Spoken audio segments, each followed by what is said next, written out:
What's going on? This is George with Truck Driver Nation. As you see the title, this is about freight dispatch. You all got to stop sounding like a damn telemarketer.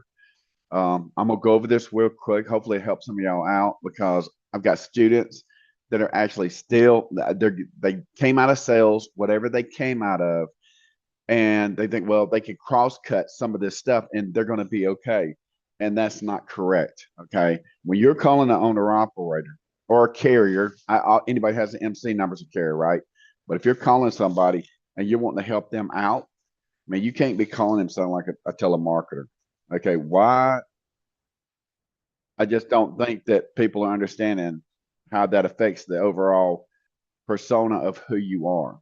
So, um, you need to keep that in mind when you're actually doing this. Give me a second. I can't see crap. I'm 55. I'm getting blind. Ain't that some shit? But anyways, that being said, you got to understand something. When you guys are talking to them, as soon as you get on the phone, don't be there to waste their time. The first thing you need to say, literally, is you need to say, "Hello." Don't go, "Hello, my name is George. I'm from Truck Driver Nation.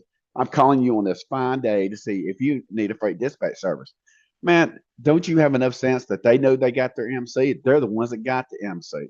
So call them, "Hey man, I just saw you got your MC. I've been in logistics 30 years. I want to see if you need some assistance, whether it's full time or part time. For one, I'd like to get some background information to see what you're doing to see if I am even a good fit for you."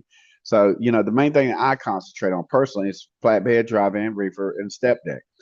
And I'm sorry, drive in, reefer, flatbed, and step deck. So if they're not in that particular category, yeah, I know car hauling, I know oil field, I know RG crap. And because I drove trucks, I did all that. But the point being is, I don't want to do all that as a freight dispatcher. I don't want to cross the border of Canada. I don't even want to deal with hazmat. Now, as long as it's not a reportable quantity, yeah, I'll do I'll do those. Give me a second.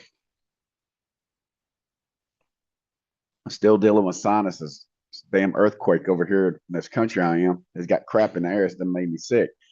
But that being said, you can't be calling these boys and thinking that they're going to go, "Oh, here, let me be patient while you figure yourself out." Thing is, the difference between a lot of us and you're going to understand if you're going to stay in logistics, we don't really play around. I mean, if you're wanting to play around and run some gimmick, some game, some persona, or whatever you want to call it, man, that ain't nobody wanting to deal with you because I'm going to give you my truck. Okay.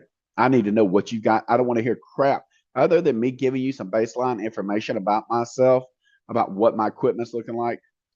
I'm not going to give you my numbers. Why would I even tell you what I'm looking for? If you can't negotiate out those rates, I don't care. I don't give a damn. It's not my responsibility. You have to call 15 people. Your job is to get me the best freight. Okay. Um, Otherwise, why would I even use you? If I can do what I'm doing myself on my 30-minute break or whatever, if I'm dispatching myself, then you ain't benefiting me none. But that being said, it's going to be the same old basic stuff that you're going to need to know from them. What route you like running, what kind of trailer do you have? If you can ask them what their gross revenue has been, if you want to, they may or may not tell you. But that being said, when do you need to be home? What parts of the United States do you like running? You want a particular dedicated route? You want to be OTR? 48 states, is that all good for you? That type of stuff. And based on the type of trailer, it's going to depend on really where you're going to get a lot of that freight. You need to find out how long they're going to stay out. When they go home, how long do they stay home? So you can figure out one, not just if you manage to get that far without playing around. One, are you even a good fit for them, and are they a good fit for you? Because I'm not going to deal with an owner operator or whoever it is that when you're not really wanting to run the miles, or you got some bullshit MC number. I can't do that. I mean, why am I supposed to get the freight? Now if you got a new MC, how am I going to handle that new MC? For one, I got to set you up. I got to start getting you letters of reference. Now the smaller brokers, yeah, they're willing to do it, depending on who they are. Can I use you as a reference? I shouldn't have said letter of reference, but can I use you as a reference if someone has asked, well, who I've worked for, right?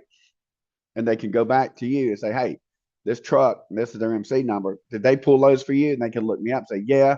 And they can look at a quick record to see if I screwed them up. Did I have a failure of service or whatever it might have been? And how did I have OS and D when I got there?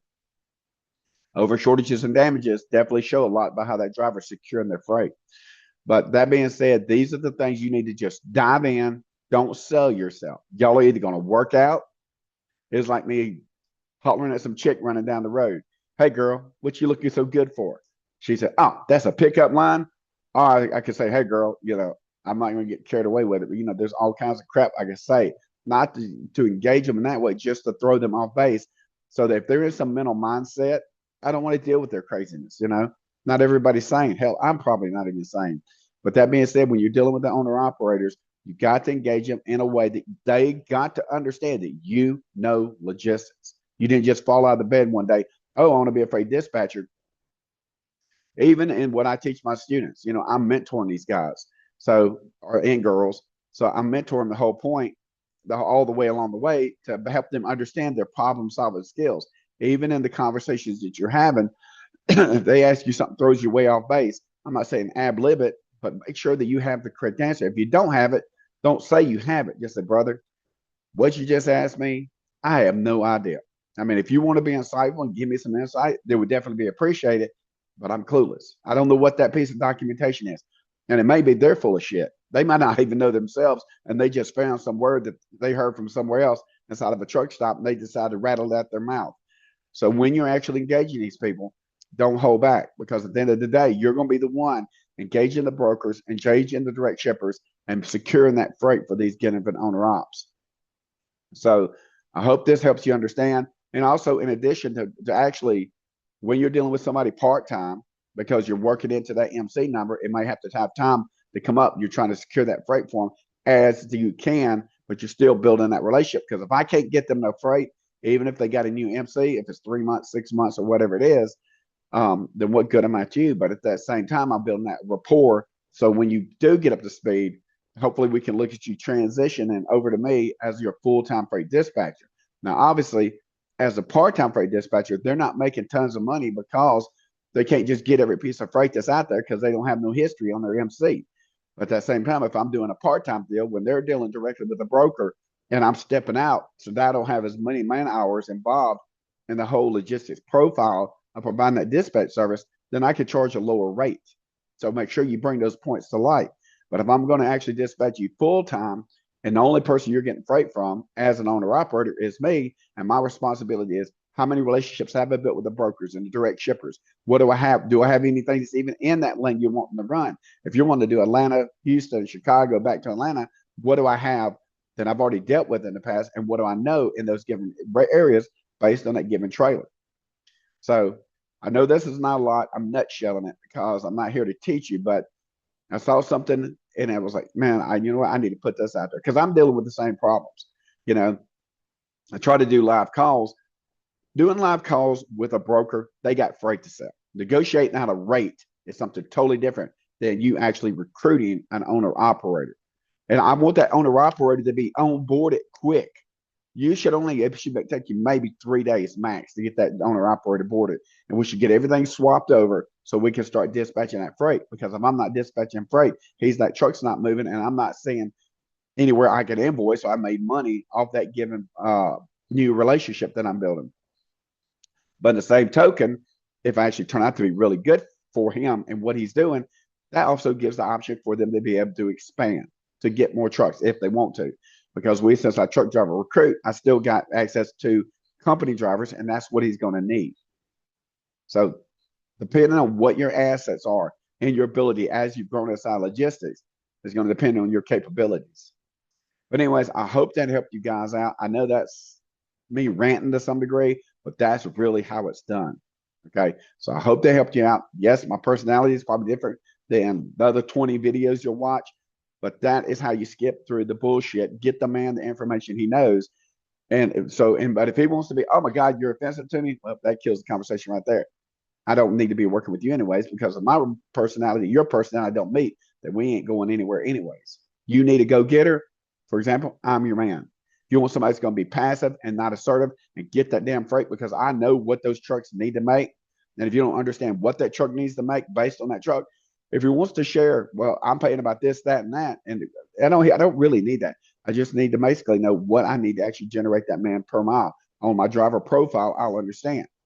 So all that data, if you get the right data, you can make those correct decisions. And over time, you'll start to understand each other, what he's wanting, when he's wanting it, what kind of holidays he's got, what his family life's like, and everything. Sorry about the hoarse voice, y'all.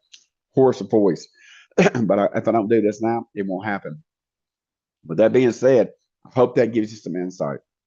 But anyways, that right there, that is a QR code. I know most of you are familiar with them, but we got some people that still not up to speed on tech. Take that thing, scan that into your phone. You can actually use your phone camera, scan that in there, or get a QR scanner and scan it in there, and then hit open, and that'll take you directly to me in Telegram. I do have phone lines, but you don't want to try to get to me through the phone lines. So, for example, if you're an owner operator, you need my assistance, please. I'm looking for owner ops. Whether you just got your MC or you've had your MC for a while, please get a hold of me. I'd love to help you out. I've also got some great dispatchers even on my team. So I'm pretty effective at it because I do some outsourcing. They all speak English. Don't hate me because I'm using outsource, okay? A lot of carriers do it. I learned to use them because I'm very particular about who I recruit. If they're rattling their face and I can't understand them, I wouldn't give them to you neither, okay? Now, I've had some that with strong accents. I didn't know what the hell they were saying. That's the reason I don't deal with people from India. I can't understand the thing they're saying. It's not racism. It's just communication. But that being said, I hope that gives you some insight on this. Scan me here. Send me a message in Telegram. Let me know if you want me to get directly hold of you, and I can help you out. Whether you want me as your freight dispatcher, or I've got other people that I would definitely recommend that I teach, since we do teach freight dispatching as well, that obviously I can help you with that. The truck drivers, if you need them, but whatever you're needing in that mesh of stuff right there. I just don't have no more trucks. I don't want to buy no more trucks.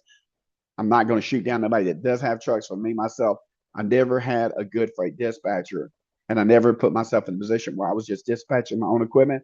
And it really cost me a lot of lost revenue, a lot more stress than I should have dealt with when I was actually driving the truck. But it was a learning process, even for myself. We all have to go through a learning process. And hopefully this information helps you and any owner operator that's looking at this. But anyways, thank you so much. I appreciate the time. Go to truckdrivernation.com. Like this thing if you like it. Apparently that helps me out somehow, but hit it, and I appreciate that one too. Anyways, everybody have a blessed one, and I'll see you guys on the other end.